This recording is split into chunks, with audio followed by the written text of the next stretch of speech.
नमस्कार, पुरंदर न्यूज चॅनलतर्फे आपलं सर्वांचं स्वागत।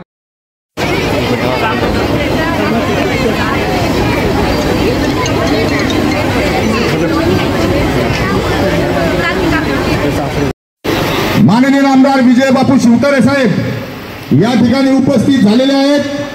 तमाम सासवडकरांच्या वतीनं आणि या महायुतीच्या वतीनं बापू आपलं प्रथमतः स्वागत करतो आणि या ठिकाणी कार्यक्रमाला सुरुवात करावी अशी विनंती करतो।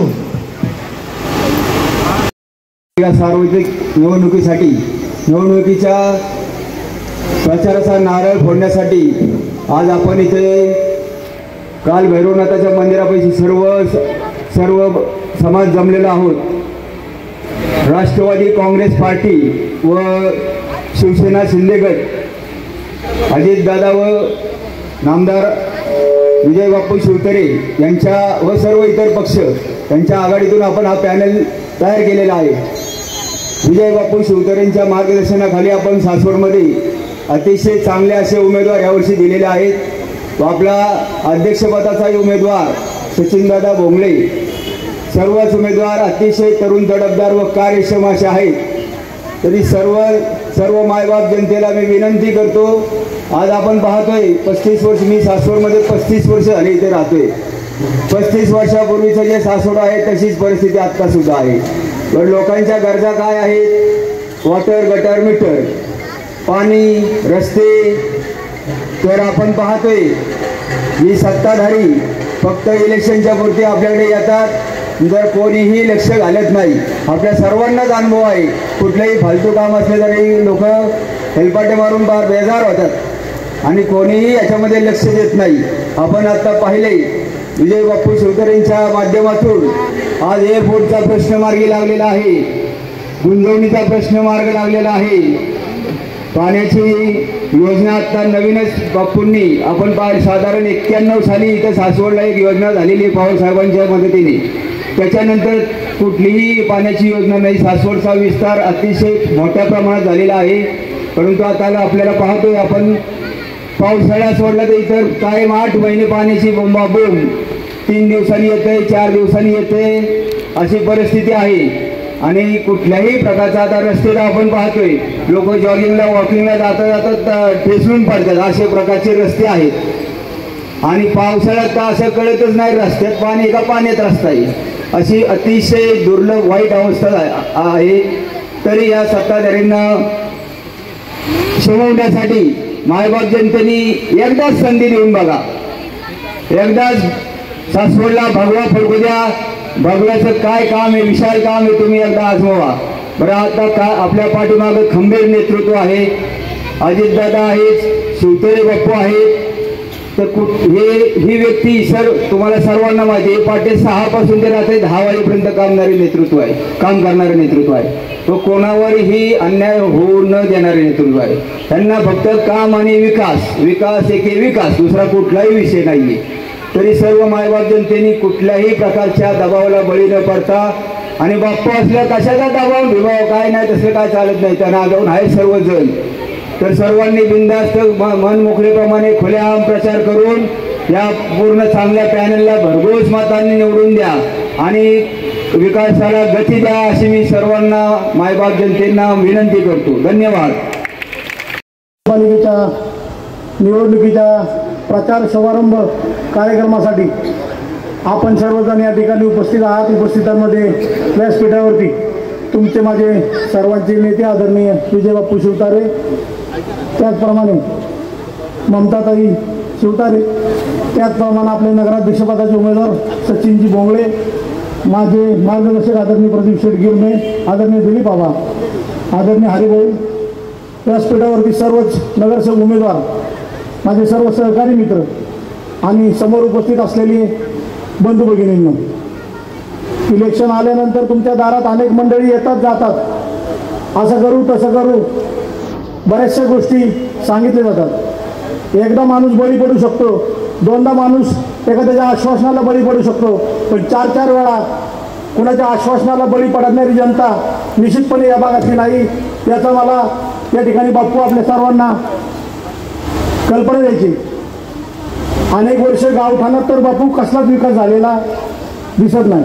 ही इलेक्शन फक्त विकासाच्या मुद्द्यावरती आम्ही मंडळी लढत आहोत.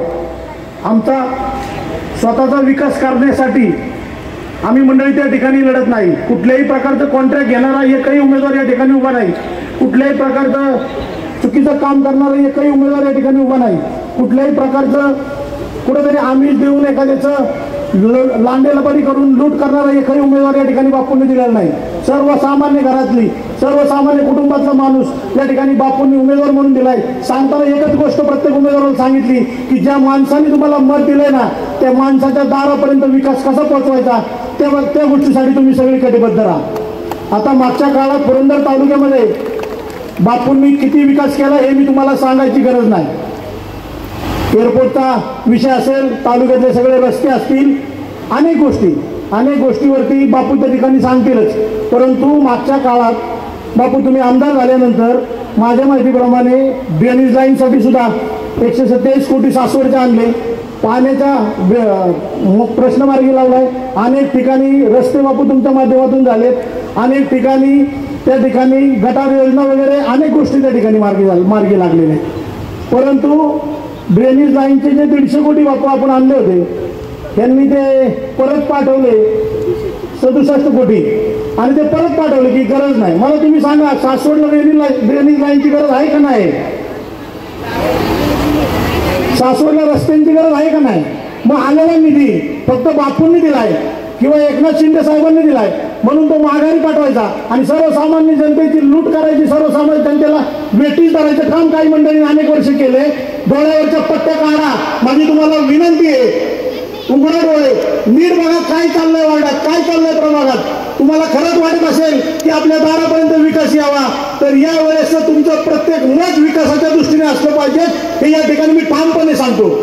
मी वार्डात काही ठिकाणी फिरत असताना बापू बघतोय, बोकीलवाडा असेल, कुंभारवाडा असेल किंवा काय तो परिसर असेल, इव्हन नेत्राईतली काय परिस्थिती असेल, या भागात अक्षरशः इतकी वाईट परिस्थिती आहे की दिवसा तुम्ही चालू शकत नाही. मी तिथं गेल्यानंतर बघितलं मागच्या काही काळात बापू ही लोक राहतात कशी, त्यांना पाणी येत नाही, त्यांची गटराची व्यवस्था नाही, त्यांचे टॉयलेटचे प्रश्न मार्गी लागलेले नाहीत. अजून आपण 2025व्या शतकात वावरतोय, अजून आपले प्रश्न तेच आहेत. रस्ता, पाणी, ड्रेनेज लाईन, अरे ह्याच्या पलीकडे आपण जाणार आहे का नाही? माझं तर म्हणणं आहे बापू भविष्यात आपली सत्ता आल्यानंतर सासवड इंटरनेटने सुधारित झालं पाहिजे आणि इंटरनेटवर तुम्हाला कळलं पाहिजे वार्डात कुठं काय अडचण आहे. इंटरनेटच्या माध्यमातून बापू तुमच्यापर्यंत लोकांचे प्रश्न आले पाहिजे. सीसीटीव्ही सुद्धा सगळ्याकडे लागले पाहिजेत आणि ताईंनी त्या पद्धतीने मला वाटतं ते हातात पण घेतलंय सासवडचं काम की सीसीटीव्ही सुरक्षेच्या दृष्टीने आपण पुढे गेलं पाहिजे. हे ड्रेनेज, पाणी, लाईन हे 1900 शतकातले प्रश्न आहेत हो. आता सुरक्षेचा प्रश्न आहे, आता इंटरनेटची व्यवस्था आहे, आता प्रत्येकाच्या रोजगाराचा प्रश्न आहे, एखादा गरीब असेल त्याच्या दवाखान्याचा प्रश्न आहे, एखाद्याच्या हाताला काम देण्याचा प्रश्न आहे. ते प्रश्न राहिले बाजूला नको, त्या प्रश्नासाठी आपण आजही बांधतोय. सासवडच्या ग्रामदेवतेच्या शक्तीने सांगतो भविष्यात तुम्ही कळून द्या सासवडमधला एकही प्रश्न या ठिकाणी ठेवणार नाही, परत तुमच्या दारात मत मागायला येणार नाही. सचिन बोंगळे या ठिकाणी नगराध्यक्षपदाचे उमेदवार आहे. कुणी काय सांगाल पण छाती ठोकून ग्रामदेवतेच्या समोर सांगतो सचिन शेठ तुमच्या मागे आम्ही खंबीरपणे उभे आहे. कुठल्याही परिस्थितीत आम्ही मंडळी तुमची साथ सोडणार नाही. कोणी काही वर्ग नाही केलं तरी चालेल, दिला शब्द पाळणार आहे. आमच्या रक्तात गद्दारी नाही हे त्या ठिकाणी सांगतो. अनेक वेळा सांगितलं गेलं, आता जाऊ दे जास्त काय बोलत आहे पण एक गोष्ट तुम्हाला सांगतो.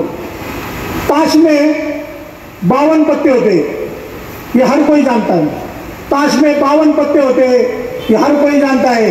लेकिन लाला एक बात समझ लो, हर पत्ता गुलाम नहीं होता है, हर पत्ता गुलाम नहीं होता है. जय हिंद, जय महाराष्ट्र. सासवड निवडणूक 2025 नगराध्यक्ष पदासाठी शिवसेना पक्षाकडून उभा आहे. एक सामान्य शिवसैनिक, ते शहर प्रमुख, ते नगरसेवक आणि आज बापूच्या आशीर्वादांमुळे मी नगराध्यक्ष पदासाठी उभा आहे. ही संधी फक्त मिळाली बापूंमुळे मला. मी बापूंचा आभार मानतो. एक सामान्य शिवसैनिक म्हणजे जर माझा विचार केला तर माझे वडील ड्रायव्हर होते. म्हणजे बापू 12-60 रुपये आमचं एन्युअल इन्कम, म्हणजे आमची परिस्थिती बघितली काही परिस्थिती नाही का.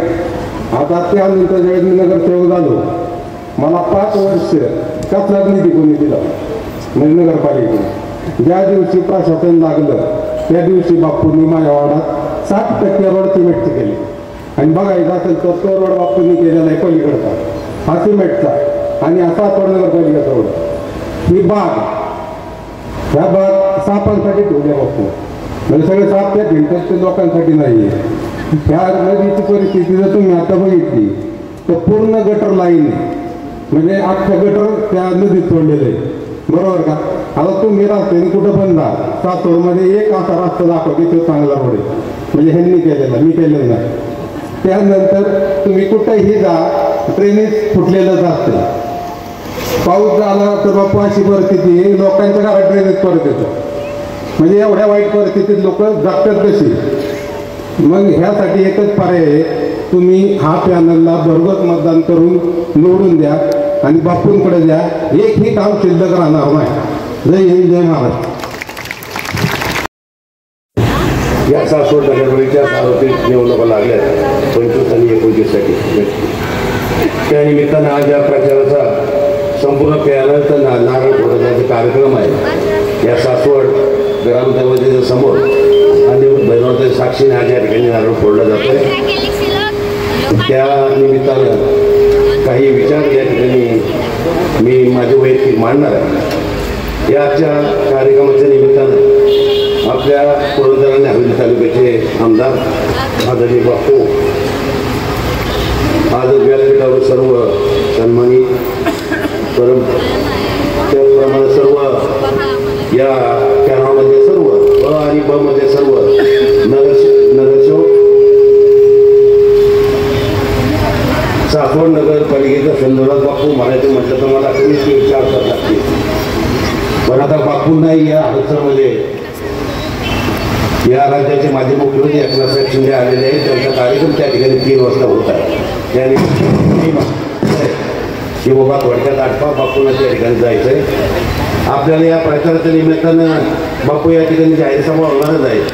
त्या जाहीर सभेमध्ये सासवड नगरपालिकेचा जो देशाही कारभार होता, सासवड नगरपालिकेने जे सर्वसामान्यांची लोकांची जी लूट केली ती कशा प्रकारे लूट केली, त्या सर्व ती लूट केलेल्या संदर्भामध्ये सखोल थोडासा या ठिकाणी मी पुढच्या सभेमध्ये मांडणारच आहे. या ठिकाणी मी जास्त काही बोलत नाही, पण एकच या ठिकाणी मी जरूर सांगेन की सासवड शहर हे पुण्याचं एक उपनगर म्हणून आता या ठिकाणी गणलं जातं. आणि या सासवड शहरामध्ये लाखो लोक या ठिकाणी आवक करतात. त्या लोकांसाठी मगाचे काही मुद्दे उपस्थित केले गेले. त्या ठिकाणी कुठली पाण्याची सोय नाही. आमच्या स्टँडपासून पाहिलं तर बापू या ठिकाणी महिलांना कुठलं सार्वजनिक शौचालय महिलांसाठी कुठे योग्य नाही. जे सार्वजनिक शौचालय होती ते सार्वजनिक शौचालय मी सुद्धा माझे काही कॉन्फिडन्स काही मंडळीने वाचले असतील, त्याच्यामध्ये मी सगळ्यांचे फोटो प्रदर्शित केले आणि त्यासाठी लोकांचे डोळे कसे उघडतील यासाठी मी माझ्या पद्धतीनं त्या आपल्या पॅनलला कशी मदत होईल या प्रकारे मी मदत करण्याचा प्रयत्न करायचा. मी पॅनलवर मी कॉर्पोरेट वाटत असताना बापू काही ठिकाणी दादागिरीची भाषा वापरली गेली, परंतु काही लोकांपर्यंत इतर लोक दादागिरीत असतील पण माझ्यापर्यंत दादागिरी करायचा कोणी प्रयत्न करत नाही. त्यांनी करू पण नाही. जे आहे आव्हान या ठिकाणी मी सांगतो. पॉम्पलेट वाटत संदर्भात बापू त्यामध्ये दमदाटी केली गेली. यांचे पॉम्पलेट कसल्याही परिस्थितीत पेपरमध्ये टाकले जायचे नाही. त्यासाठी मी माझी सर्वसामान्य मुलं घेतली, सर्व लोकांपर्यंत माझी असणारी माझे विचार आचरण सासवड नगरपालिकेमध्ये झालेला कारभार कशा प्रकारे कारभार होतोय ते लोकांना समाजासाठी मी घरोघर येईल दुकानदारांमध्ये पॉम्पलेट द्यायची मी व्यवस्था केली. मला या ठिकाणी जास्त काही सांगायचं नाही, परंतु मी मगाशी उल्लेख केला की सासवड शहर पुण्याचं उपनगर होत आहे. लाखो लोक या ठिकाणी येतात जातात, परंतु आल्या गेलेल्या लोकांना, भाविकांना, नागरिकांना या ठिकाणी कुठल्याही प्रकारची सुविधा मिळत नाही. सर्व लोकांना या ठिकाणी वंचित धरलं जातं. आज तुमचा निधी या ठिकाणी ज्यावेळेस तुम्ही टॅक्स रूपात भरता त्याचा वापर कशा दुरुपयोग त्या ठिकाणी केला जातो. अशा बरेचशा काही घटना या ठिकाणी आता सांगायच्या होत्या, पण बापून वेळ कमी आहे. पण या निमित्ताने मला या ठिकाणी संधी दिली बोलायची. त्या ठिकाणी संपूर्ण या शिवसेना आणि अजित पवार गट राष्ट्रवादी यांच्या वतीनं आणि मला संधी दिली त्याबद्दल त्यांचंही आपल्या ठिकाणी मी धन्यवाद मानतो. आणि बापूंनी जे आता पॅनल उभा केला आहे, सर्व आ आणि ब मधल्या सर्व महिला आणि आपले उमेदवार असतील त्यांना सर्वांनी एकमुखाने निवडून देऊन या सासवडून झेंडा लावायचा प्रयत्न करा, अशीच अपेक्षा या ठिकाणी मी व्यक्त करतो आणि थांबतो. धन्यवाद. 2025 या सार्वत्रिक निवडणुकीच्या दरम्यान शिवसेनेच्या धनुष्यबाणाच्या चिन्हावरील सर्व उमेदवार नगराध्यक्षासकट आपण निवडून द्यावे अशा प्रकारची विनंती करण्यासाठी आज आम्ही सर्वजण इथे आपल्या समोर आलेले. सासवड नगरपालिका मी 2009 साली आमदार झालो आणि तेव्हापासून जी परिस्थिती सासवड नगरपालिकेमध्ये आहे त्याच्यामध्ये कुठचाही बदल आहे तेच आहे. तालुका किती बदलला आपल्या सर्वांना नाही. सासवडच्या बाबतीमध्ये तशा प्रकारची सत्ता आपल्याकडे नसल्यामुळे अनेक जरी कामे करायची इच्छा होती तरी निश्चितपणे त्यावेळेस कॉर्पोरेशनचे परवानग्या मिळायचे नाहीत, LOC मिळायचे नाहीत आणि म्हणून काही करता येत नाही. आज इथे सर्वच उमेदवार बसलेले, सगळ्यांची नावं घेत वेळ घालून नाही. त्याचं कारण असं आहे की 3 वाजता 3:30 वाजता एकनाथ शिंदे आपले मुख्य नेते आणि उपमुख्यमंत्री सिरममध्ये उतरत आहेत आणि तिथून खाली देवाची वेळी पृथ्वीमध्ये प्रचाराचा संपूर्ण एक आढावा आणि त्याचबरोबर फेरी प्रभात कंप्लीट फेरी रोड शो होणार. आणि म्हणून मी एवढंच सांगतो की जी ही मंडळी माझ्याबरोबर येतील आलेली आहे आपण याला निवडून द्या. गाव पूर्णपणे बदलण्याचा, जसं मी तालुका बदलला तसा गाव पूर्णपणे बदलण्याची जी शक्ती आहे ती आमच्यामध्ये नगरविकास मंत्री एकनाथराव शिंदे आहेत. निश्चितपणे याच्या माध्यमातून आपण पुढची कामं करू. 1869 साली स्थापन झालेली नगरपालिका देशात मध्ये पहिले आले. कशामुळे आले? ज्या नगरपालिकेला गटर नाही आजपर्यंत कशी पहिली येते हो? ज्या नगरपालिकेला सार्वजनिक ठिकाणी शौचालय नाही, बाजारामध्ये शौचालय नाही, कॉलेजच्या आजूबाजूला शौचालय नाही, ग्रामीण भागातून बाजाराला आलेला माणूस असेल तर त्याला जायला कुठे सुविधा नाही. पिण्याचं पाणी 8-8 दिवसानंतर, पिण्याचं पाणी 8-8 दिवसानंतर तरी देशात पहिली. कचऱ्यावर व्यवस्था, प्रक्रिया व्यवस्था बरोबर होत नाही तरी देशात पहिली. मी आता त्या डिपार्टमेंटला सेंट्रल गव्हर्नमेंटचं मी पत्र दिलंय का की तुमचे निकष काय. असं बोललं जातं की बारामती हे देशातलं सगळ्यात प्रगत असं शहर, तर बारामतीपेक्षाही पुढे आमचं शहर. वा रे वा, किती पैसे दिले ते जरा सांगावं आणि त्याचा पोस्टमॉर्टम पुढच्या काळामध्ये मला ते उत्तर येतील. मी PMO ऑफिसला सुद्धा लिहिलं, पंतप्रधानांच्या ऑफिसला दिलं.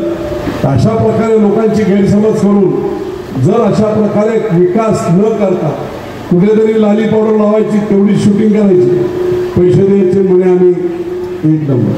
किती वेळा पाणी, किती दिवसानंतर पाणी येत आहे सासवडमध्ये. वीर धरणामध्ये एवढं प्रचंड पाणी आहे. जी योजना आहे ती इतक्या जुनी होती, तिला कधीच रिवाईव्ह करायला पाहिजे होती, नवीन योजना करायला पाहिजे होती. 2.5 वर्ष आमदार होते, सरकार महाविकास आघाडीचं होतं, करून घेतली पाहिजे होती त्यांनी, नाही जमलं. एकनाथराव शिंदे मुख्यमंत्री झाले आणि तो मी निश्चितपणे त्याचा फायदा घेतला आणि सासवड शहरासाठी 143 कोटीची पाणी पुरवठा नवीन योजना मंजूर केली. टेंडर झालं, काम देखील सुरू झालं. तुम्हाला डॉक्युमेंटरी एव्हिडन्स, कारण हे बोलायला, खोटे बोलायला एक्सपर्ट आहे, त्यामुळे पुराव्या सकट पेपर आपल्या घरी येतील. दिलेली ऑर्डर पासून ते सर्व. जेजुरीला आपण 78 कोटी रुपये पाणी पुरवठ्यासाठी दिले. आतापर्यंत हे काँग्रेसचं सरकार होतं, लोकांना फसवलं. देवालाही फसवले. राज्य सरकारच्या माध्यमातून अनेक ठिकाणी विकास आराखडे केले जातात. देवस्थानचे पंढरपूरचा झाला, शिर्डीचा झाला, शेगावचा झाला, गजानन महाराजांचा झाला, अक्कलकोटचा झाला. 200, 400, 500 कोटी सरकारकडून दिले. पण दुर्दैवाने संपूर्ण महाराष्ट्राचं कुलदैवत असणारं खंडोबा देवस्थान त्याला बाकी 1 रुपया कोणी दिला. तो आराखडा मी मंजूर केला 2018 साली मी मंत्री असताना. दुर्दैवाने 19ला मी पराजित झालो. तो आराखडा तसाच सोडून ठेवला. निदान जो आराखडा केला होता तो आमदारांनी पुढे मार्गी लावून पुढे काहीतरी धडपड कराल काही बोलायची हिंमत नाही. पुन्हा एकनाथराव शिंदे मुख्यमंत्री झाले 2022ला. तो आराखडा मी बनवलेला पुन्हा मंत्रिमंडळापर्यंत घेतला. दुसऱ्या मंत्रिमंडळ बैठकीमध्ये एकनाथराव शिंदेनी मंजुरी दिली. 346 कोटी. यांनी कधी सांगावं 50 वर्ष यांच्या हातात सत्ता एकाच कुटुंबाची घराणेशाही. तुम्ही राज्य सरकारकडून केंद्र सरकारकडून कधी 10-20-50 कोटी आणलेलं मला उदाहरण. मी तर छातीवर हात ठेवून सांगतो की जेवढे पैसे मी पुरंदरमध्ये आणि या दोन्ही जेजुरी आणि सासवड शहरासाठी आणले तेवढे 1947 पासून आज तारीख त्याच्यापेक्षा जास्त पैसे दिले. शहर ही गावच्या घरपट्ट्यावर नाही चालत. घरपट्टीतून येऊन किती इन्कम येणार तो पगाराला सुद्धा पुरत नाही. नगरपालिकेच्या माध्यमातून पायाभूत सुविधा करण्यासाठी राज्य शासनाने केंद्र शासनाच्या योजना मांडल्या पाहिजे, त्या आल्या पाहिजे. शेकडो कोटी त्याच्यामधून मिळतो. पण यांना काही वरचा अधिकार रिकामा आहे काही करता आलं. सासवडमध्ये मी गेल्या वर्षी फिरत होतो त्यावेळेस पाहिलं. साठेनगर असेल, इंदिरानगर असेल, नायकवाडा असेल, लोक खितपत पडले. त्यावेळेस मी बोललो होतो, इंदिरानगरमध्ये मी बोललो होतो की आम्हाला सत्याग्रह आहे. इंदिरानगर जे आहे ते स्लम डेव्हलपमेंट म्हणजे झोपडपट्टी पुनर्विकासाच्या अंतर्गत विकास करून फुकटमध्ये 300 स्क्वेअर फुटाची घरं, जवळजवळ 25-30 लाखाची घरं तुम्हाला सरकारच्या माध्यमातून मी फ्री देईन. मी गेलो बाजूला आणि काँग्रेसच्या लोकांनी काय केलं, आता ते कुठल्याही म्हणून जाऊ द्या मग, पण आहे शेवटी तेच ना. कपडे बदलले म्हणून माणूस थोडी बदलतो, मानसिकता थोडी बदलतो. आणि म्हणून मग तिकडे गेले काही लोक आणि लोकांना सांगितलं बापू बोललेत ना इंदिरानगर वगैरे तुम्हाला घरं फ्री करून देतो. अरे कसला नाही, ही जमीन कोणाची आहे कोणाला माहित नाही, हे घर कोणाचं आहे माहित नाही. आणि मग बापू ती घरं तोडली आहे ना की तुम्हाला देखील हाकलून त्यांनी स्वतःच्या बिल्डिंग गेलं. गाढवांना एवढी सुद्धा अक्कल नाही की SRHची स्कीम जी असते त्या स्कीममध्ये जो राहतो तोच मालक. अनेक्षर 1 आणि अनेक्षर 2 नावाचा प्रकार असतो. सगळे ॲडिशनल कलेक्टर जिल्हाधिकारी तिथे येतात, प्रत्येक घराचं मोजमाप घेतात. प्रत्येक घरात राहणारा माणूस त्याचं नाव घेतो, त्याचं रेशन बिल घेतं, त्याचं लाईट बिल घेतं, त्याचं आधार कार्ड घेतं. आणि हे सगळे पुरावे घेतल्यानंतर 2011 सालपर्यंत तुमचं मतदार यादीत नाव आहे की ते पाहतात. आणि हा कायदा आहे पण लोकांना मूर्ख बनवण्याचा प्रयत्न केला गेला. आणि म्हणून मी आज सांगतो शहर सुधारायचं असेल तर कम्प्लीटपणे ड्रेनेज लाईन संपूर्ण करून दे. 67 कोटी मी मंत्री असताना करून दिले होते. 36 कोटी त्या दिवशी ट्रान्सफर केले. आज त्याला किती वर्ष झाली? 7-8 वर्ष झाली. 6 वेळा मुदतवाढ दिली त्या कॉन्ट्रॅक्टरला.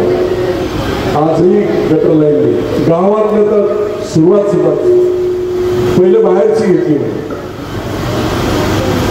आणि म्हणून आता विधानसभेमध्ये मी परवा या विषयावर बोललो होतो. आज ते राहिलेलं काम आहे 12 कोटीचं आणि त्याची किंमत झाली 20 कोटी. कुठून कॉन्ट्रॅक्टर आले?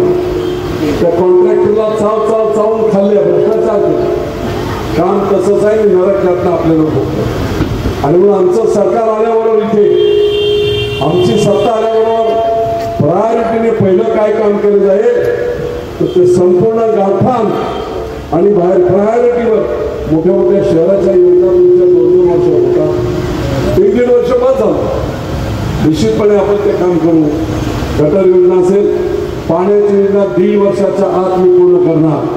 1.5 वर्षाच्या दररोज पाणी येणार. पैसे उपलब्ध झाले, ठेकेदार झालाय आणि ड्रेनेजचं नाही, स्वच्छ पाणी, ट्रीटमेंट प्लांट आहेत. ही योजना काय याच्याबद्दलचं पत्रक सुद्धा तुमच्या घरापर्यंत पोहोचेल, तुम्हालाही माहीत पडलं पाहिजे. आणि म्हणून मित्रो, पोलीस स्टेशन नवीन बनवायचं आहे. या ठिकाणी आम्ही प्रयत्न केलेला आहे, प्लॅनिंग केलेलं आहे. अख्ख्या तालुक्यातून आणि या गावातल्या सुद्धा मोठ्या प्रमाणात बचत गट आहेत. या बचत गटांना एकत्रितपणे व्यापार करण्यासाठी ओपन स्पेस जिथे असेल सासवड नगरपालिकेची त्या ठिकाणी 100-150 गाड्या बांधून महिलांना बचत गटाच्या त्यांचा माल विकण्याची सुविधा ही सासवड आपण करून देऊ, जोडून ते करू. आणि त्याच प्रकारचा प्रकार आपण खाली कोसुंगी देवाच्या ओळीमध्ये सुद्धा. आज या लाडक्या बहिणींना एकनाथराव शिंदे इथल्या सगळ्यात सासवडमधल्या सुद्धा गोरगरिबांना 1500 रुपये मिळतात. राज्याच्या तिजोरीवर किती भार येतो आहे वर्षाला? 46,000 कोटी. मी तुम्हाला सांगतो, शिवसेनेचे मुख्य नेते एकनाथराव शिंदे मुख्यमंत्री झाले नसते तर वर्षाला 46,000 कोटी रुपये देण्याचं धाडस लाडक्या बहिणींना कोणाचंही झालं नसतं. आणि म्हणून आता लाडक्या बहिणींनी आपला रोल खूप महत्वाचा आहे. एवढ्या सगळ्या बहिणी इथे बसलेल्या भगिनी, या सगळ्यांनी 10-20 घरात गेलं तर संपूर्ण सासवड शहर हे निश्चितपणे पिंजून काढलं जाईल. आणि मग ज्यांना 50 वर्षात काय जमलं नाही त्यांना आता एकदा बाजूला ठेवा. मला फक्त 5 वर्ष शिवसेनेला आणि माझ्या सर्व उमेदवारांना काम करण्याची संधी द्या. 5 वर्ष परत तुम्ही कोणाचं नाव घेणार नाही एवढा आमूलाग्र बदल सासवड शहरामध्ये मी करेन. ही राजधानी आहे संपूर्ण पुरंदरची, सासवडी राजधानी आहे. पण एका कुटुंबाला वाटते माझंच सगळं आणि घराणेशाही तोडली पाहिजे. सर्वसामान्य घरातली पोरं मी सगळी दिलेली आहेत, सर्वसामान्य घरातली, सर्व जाती धर्माची, या सगळ्यांना भरघोस मताने रेकॉर्ड ब्रेक अशा मताने निवडून द्या. आणि पुढे आता सभा होतील मोठ्या. पण मी तुम्हाला एवढंच सांगतो की घराघरातून जा. 50 वर्ष ज्यांना सत्ता दिली त्यांच्याकडून काही होत झालं नाही. घरपाणी नाही, गटर नाही, मुलांना शिक्षणाच्या चांगल्या सुविधा नाही, आरोग्यासाठी काही सुविधा नाही. मी प्रयत्न केले, अनेक हे रोड आता सचिनने सांगितले, जवळजवळ 12 कोटी रुपये मी रोडसाठी. आणि म्हणून मित्रो, केंद्र शासनाच्या आणि राज्य शासनाच्या मी परत एकदा सांगतो, त्या सगळ्या धोरणाच्या आपण पुनर्जीवित करू.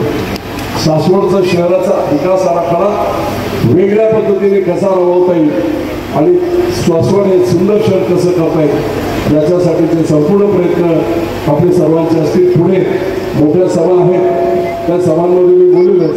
आज मी गार्डन आता ते त्या लिहिलंय मी सगळ्या याच्यामध्ये. गार्डन शहरात गार्डन असायला, काही गार्डन इतकं नाही ते, आणि जे आहेत त्या गाड्या करून समोर गार्डन आता मला वाटते खोललं बघा. आणि गार्डन मिळतं 2-3 गार्डन सर्व घेतले आहेत आपण. 1 कोटीची नमो गार्डन योजना सुद्धा आपण घेतली आहे. त्यामुळे निश्चितपणे जसं तालुक्यामध्ये आमूलाग्र बदल करत दुष्काळी तालुका म्हणून बोलला जाणारा तालुका आज एकदम सबळ झाला आहे. पुरंदर उत्साह आहे, तिकडे गुंजवणीचं काम चालू आहे, एअरपोर्ट होत आहे, IT पार्क होत आहे, पूर्ण आमूलाग्र बदल. उद्या ही निवडणूक शेवटची निवडणूक, मी तुम्हाला सांगतो शेवटची नगरपालिका म्हणून निवडणूक.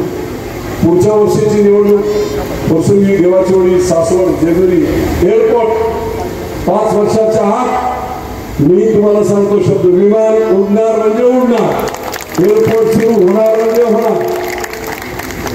आणि मग त्याच्या बरोबरीने ही पुणे आणि नवीन पुणे आपली देखील ही महानगरपालिका होईल.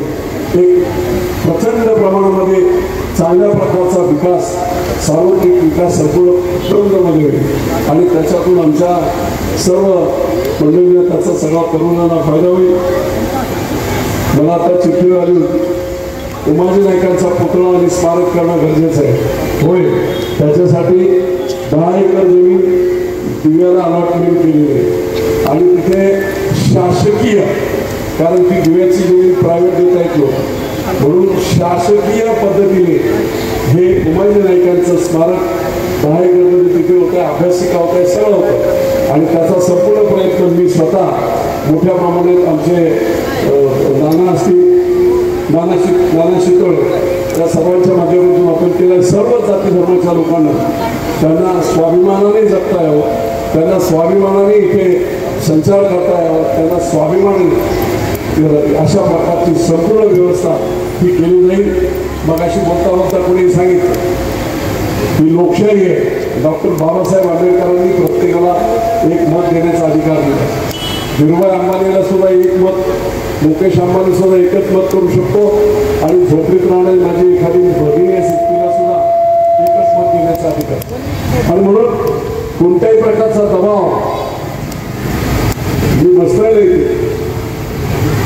कसलाही दबाव कुणाचा कोणी करू नये. दबाव खेळीमेळीच्या वातावरणात निवडणुका होत्या, जनतेला ज्यांना मत द्यायचंय त्यांना देऊ. कुठेही दबाव वगैरे करण्याचा प्रयत्न केला तर त्याला जशास तसं व्यवस्था केली जाईल, एवढंच मी आपल्याला आजच्या दिवशी संकेत देतो. धनुष्यबाण हे आता प्रसिद्ध, म्हणजे रामाचं धनुष्यबाण, शिवसेनेचं धनुष्यबाण, एकनाथ शिंदेचं धनुष्यबाण, सचिन भोगळेंचं धनुष्यबाण, सगळ्यांचं धनुष्यबाण, विजय बापूंचं सुद्धा धनुष्यबाण. आणि म्हणून सगळीकडे जरा प्रचार करताना हीच घेता असं बोललं पाहिजे. हा, परत एकदा मी बोलतो, हीच घेता. धन्यवाद. जय भारत. या सर्वच उमेदवारांचा प्रचाराचा नारा या ठिकाणी फोडलेला आहे आणि मला खात्री आहे की आपल्या गावाचं ग्रामदैवत श्री गाव भैरवनाथ नाथसाहेब आपल्या सर्वच उमेदवारांना आशीर्वाद देऊन विजयाचा गुलाल कपाळी लावतील अशी आम्हा तमाम सासवडकरांना याची खात्री आहे.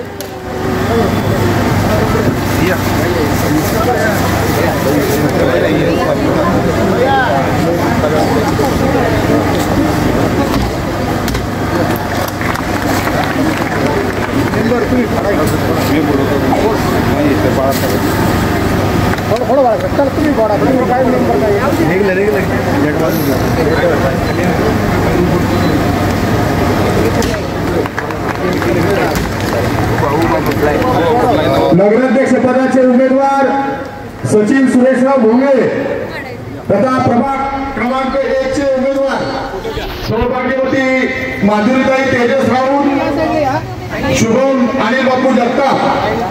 प्रभाग 2 चे उमेदवार सौभाग्यवती ज्योतिताई चंद्रकांत जिमले आणि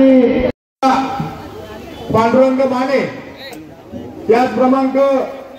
त्याचप्रमाणे प्रभाग क्रमांक 5 चे उमेदवार श्रीमती रत्नाताई अमोल मेत्रे, विजय गिरमे. त्याचप्रमाणे प्रभाग क्रमांक 6 चे उमेदवार सौभाग्यवती सिंधुकाकी ज्ञानेश्वर जगताप आणि श्री गणेश उर्फ अभिजित गुलाबराव जगताप. त्याचप्रमाणे प्रभाग क्रमांक 7 चे उमेदवार सौभाग्यवती विद्याताई श्रीकांत टिळेकर आणि श्री वैभव उर्फ राजाभाऊ बबनराव टकले. त्याचप्रमाणे प्रभाग क्रमांक 8 चे उमेदवार श्री प्रीतम सुधाकर मेत्रे आणि सौभाग्यवती दीपालीताई अक्षरा जगताप. त्याचप्रमाणे प्रभाग क्रमांक 9चे उमेदवार श्री मंगेश रमेश भिंताडे आणि डॉक्टर अस्मिताताई पोखर्णीकर रणपिसे। त्याचप्रमाणे प्रभाग क्रमांक 10चे उमेदवार श्री सुनील विनायक पवार आणि